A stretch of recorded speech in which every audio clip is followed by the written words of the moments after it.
जय गुरु गहन कथा नारायण मिश्र चैनल आउ एक नूतन अध्याय को विज्ञ श्रोता और दर्शक मान को स्वागत करुच्ची मु नारायण मिश्र। आज विषय वस्तु डबल पेंडाल।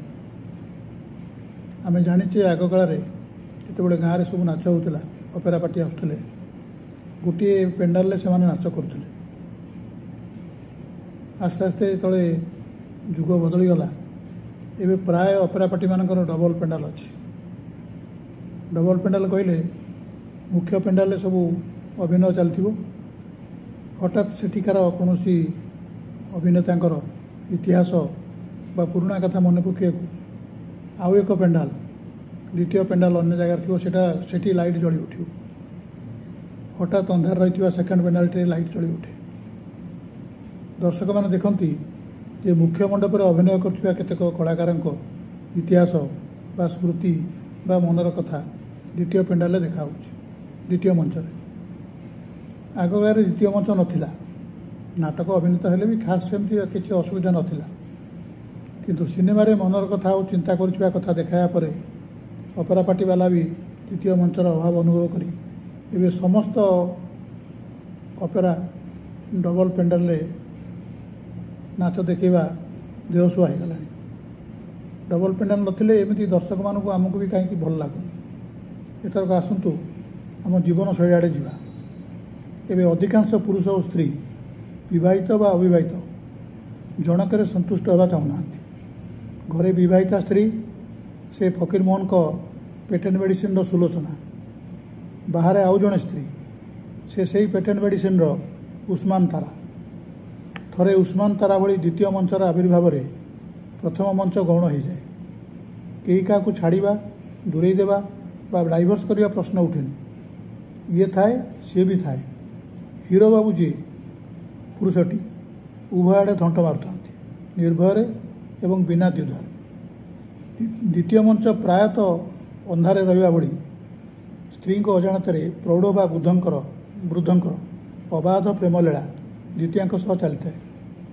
पुरुष सिंह अजाणत द्वितीय पाखे निजक बिक्री कर दियंती। वास्तव में द्वितीय स्थान को निजक नहीं स्त्री बा अविवाहित झील कले बड़े कौशले अन्यर स्वामी को निज आड़ को टाणी आने। द्वितीय जनक प्रेमर समस्त कलार नैपुण्य हासिल करते पुरुष से द्वितीय बोली पुरुषटी भावे किंतु प्रकृत में से द्वितीय कि तृतीय कि चतुर्थ से कथा पुरुष जान न था कहीं ना जे अविवाहित अवस्था बा घरे स्वामी थाई भी अन्य स्वामी को निजर कर से प्रेम करे ना भल भी पाए ना तार केवल पुरुषटीर प्रतिष्ठा बा रोजगार उपर आखि थाए। निज मनस्कामना पूर्ण करने को द्वितीय बा बाहर स्त्री लोकटी पुरुषटीर रूपगुणर अत्यधिक प्रशंसा करने सह निजक संपूर्ण समर्पण कर इच्छा प्रकाश करे। धनी बा प्रतिष्ठित पुरुषटी निजक अति चालाक भावी नुआ प्रेम उडुबु हुए। पाचि जाइथिबा बाଳରେ बा केशरे रंग मारे सार्ट जगार स्पोर्टिंग बानियन पिंधे मॉर्निंग वॉक करे एवं शरीर को ठीक भाव मेंटेन करे जमीक पुओ बयस से देखा एत उपक्रम अवतारणा करने पूर्व आसतु गोटे निर्दिष्ट लोकर जीवन शैली विषय टी आलोचना करवा। ना है हतलक्ष्मा दास। से जड़े प्रशासनिक अधिकारी सकाल 8टार बा 8:30 सेजूर उठती ऑफिस काम सारी राति 9टा बेलू ऑफिस रु क्लब को जाती। राति 11:30-12 बेलू ड्राइवर टी आनी बाबू को घरे छाड़ी दिए। सुरासाखीर आसर जमी क्लब रु फेरी हतलक्ष्मा बाबू मुठा मुठा टंका बाबू आनिक हाथ में धरई दियंती। जाओ जहाँ इच्छा किणाकिणी कर बुलाबुली कर बजार हाट कर मालिकाणी घर मालिक आ गोटे अलग गाड़ी भी अच्छी ड्राइवर भी खंजा होती। ड्राइवर टी निज परिवार कथा बुझा टंका पैसा यथेष्ट दे माँ को संगे दिनकर 24 घंटारू 18 घंटा रहे। उभय को भारी भल पाती मानती किंतु माँ सुलोचना चाकरी करथिबा सेही ऑफिसर बाबू ऑफिसर बड़ बाबू निजर बोली भावी सारी ସୁଲୋଚନା ଏବେ 3 ଜଣଙ୍କୁ ହାତରେ ରଖିଛନ୍ତି। ଟଙ୍କା ଦେବା ଲୋକ ସ୍ୱାମୀ ହତଲକ୍ଷ୍ମା, ବୋଲହାକ କରିବା ଲୋକ ଡ୍ରାଇଭର ଏବଂ ପ୍ରେମ କରିବା ଲୋକ ବଡ଼ବାବୁ, ଅଫିସ୍ ବଡ଼ବାବୁ। ଇଏ ହେଲେ ଏପଟ ଘର ସାଇଡ଼୍ର। ତେଣେ ହତଲକ୍ଷ୍ମା ବାବୁ ଯିଏ ଅଫିସରେ ପ୍ରଶାସନିକ ଅଧିକାରୀ, ତାଙ୍କର ସେଠିକାର ଜଣେ କିରାଣୀ ଘୁଷୁରୀ ବାବୁ ବୋଲି, ତାଙ୍କ ସ୍ତ୍ରୀ, ତାଙ୍କ ନାଁ ହେଉଛି ସଙ୍ଗିନୀ ଦେବୀ। ସିଏ ସଙ୍ଗିନୀ ଦେବୀଙ୍କ ସହ ଘୁଷୁରୀ ବାବୁଙ୍କ ସହ ଏକାଠି ଲଞ୍ଚ କରନ୍ତି। ଏବଂ ଏବେ କ'ଣ ହେଇଛି ନା ସଙ୍ଗିନୀ ଦେବୀଙ୍କ ସହ ସେ ଯାଇଛନ୍ତି ଗୋଆ। ସଙ୍ଗିନୀ ଦେବୀଙ୍କ କ'ଣ ଦେହ ଖରାପ ଅଛି, ତାଙ୍କୁ ଦେଖିବା ନାଁରେ ସଙ୍ଗିନୀ ବାବୁଙ୍କୁ ନେଇ ହତଲକ୍ଷ୍ମା ବାବୁ ଯାଇଛନ୍ତି ଗୋଆ। ସଙ୍ଗିନୀ ବାବୁଙ୍କ ଯିଏ ସ୍ୱାମୀ, ଯିଏ କିରାଣୀ ତାଙ୍କ ଅଫିସରେ, ତାଙ୍କୁ କୌଣସି ଅଫିସ୍ କାମରେ ଦିଲ୍ଲୀ ପଠାଇଛନ୍ତି। ତେଣୁ ଏମିତି ଅନେକ ପ୍ରକାର ଅନେକଙ୍କ ଘରେ 2-2ଟା ମଞ୍ଚରେ ଅଭିନୟ ଚାଲିଛି। ଦ୍ୱିତୀୟର ପାଲରେ ପଡ଼ିଥିବା ସମସ୍ତ ପୁରୁଷ ନିଜ ପ୍ରଥମାକୁ ବିଭିନ୍ନ ପ୍ରକାର ବିଶ୍ଳେଷଣ ଦିଅନ୍ତି, ଯେଉଁଟାକ ଫକୀରମୋହନ ଲେଖିଛନ୍ତି। ପ୍ରଥମାଙ୍କୁ ପରିଚାରିକା, ସନ୍ତାନ ଉତ୍ପାଦିକା, ଚରଣ ସଞ୍ଚାଳିକା, ପାକଶାଳିକା, ତୈଳମର୍ଦ୍ଦିକା, ରସଶୂନ୍ୟା, କାଠ ପିତୁଳା ଏସବୁ ଭାବନ୍ତି। କିନ୍ତୁ ଦ୍ୱିତୀୟାଙ୍କୁ ଶିକ୍ଷିତା, ଆଧୁନିକା, କାମ କଳାକୁଶଳା, ବାତୁଳି, ପ୍ରେମର ସାତୁଳି, ପ୍ରେମବାହିଣୀ, ଛଟକୀ, ମୃଗନୟନୀ, ସର୍ବମନୋହାରିଣୀ, ରସମୟୀ, 64 କାମକଳା ବିଶେଷଜ୍ଞା, ଏମିତି କେତେ ଉପାଧି ସେ ଦେଇକରି ମନେ ମନେ ଖୁସି ହୁଅନ୍ତି। ପ୍ରାୟ ସମସ୍ତ ସେକେଣ୍ଡ ପେଣ୍ଡାଲରେ ଜନ୍ମ, ସେକେଣ୍ଡ ପେଣ୍ଡାଲରେ ଅଭିନୟ କରୁଥିବା ଲୋକ ବା ଦ୍ୱିତୀୟାମାନେ ସହରରେ ଜନ୍ମ, ସହରରେ ଲାଳିତ ପାଳିତ, ପିଲାଦିନୁ ସ୍ୱାଧୀନ ଚେତା। ସହରର ଆବହ କାଇଦା ଥାଉ, ଗାଁ ହେଉଛି ଭିନ୍ନ। ଗାଁରେ ଯିଏ ଜନ୍ମ ହୋଇ ବଡ଼ ହୋଇଛି, ସେଭଳି ଝିଅ କାହାର ବି ଦ୍ୱିତୀୟ ହେବାକୁ ଡରେ ଏବଂ ଲାଜ କରେ, ହେଇପାରେନି। ତେଣୁ ସ୍ୱାମୀ ବେକରେ ସାରା ଜୀବନ ଓହଳିବାକୁ ଗାଁରୁ ଆସିଥିବା ଝିଅଟି ପସନ୍ଦ କରେ।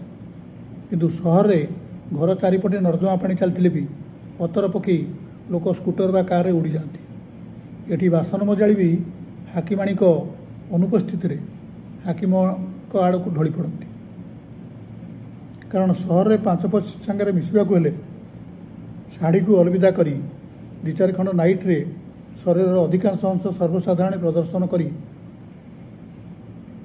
ନିଜକୁ ଅନ୍ୟମାନଙ୍କ ଆଗରେ ପ୍ରତିଷ୍ଠିତ କରିବାକୁ ହେବ, ଦେଖିବାକୁ ହେବ ଯେ ସେ ସବୁଠୁ ସୁନ୍ଦରୀ।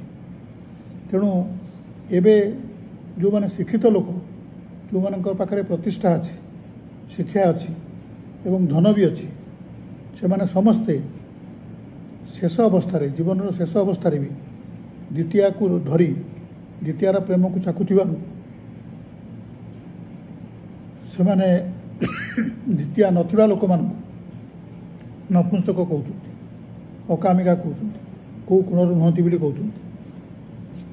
ପ୍ରଥମମାନେ ଯେଉଁମାନେ ଆସନ୍ତି, ପ୍ରଥମ ବିବାହିକି ଆସନ୍ତି, ଝିଅର ବାପା ମା' ମାନେ ଜ୍ୱାଇଁଙ୍କର ଭିତର ଗୁଣକୁ ଦେଖି ବାହା କରିଥାନ୍ତି, ବାହାର ଚାକଚକ୍ୟ ନୁହେଁ।